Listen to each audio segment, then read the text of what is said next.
After I had my second son in 2013, my husband and I felt that we wanted another child. We weren't quite done yet.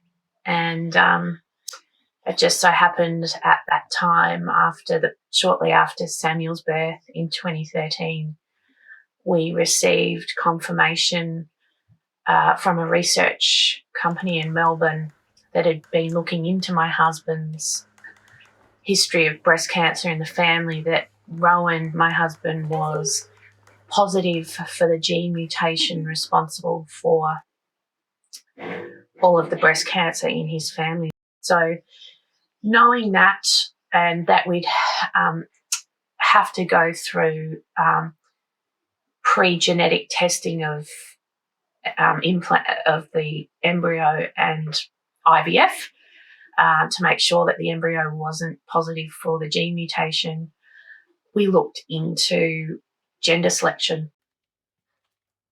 After the egg harvest, 43 eggs, we thought, oh, we've got a great chance and it'll be easy. We'll definitely be able to conceive a girl that doesn't have the gene mutation.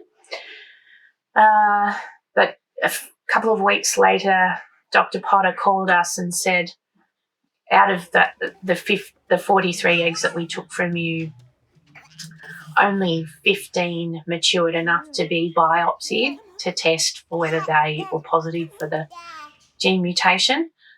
And out of the 15, 11 were positive for the gene mutation. So there were 4 remaining embryos left, and one of them so emotional. One of them was Astrid, the little girl that we've got now. We just thought it was a given, but we didn't realise just how lucky we were. So, yeah, and we had one shot at it.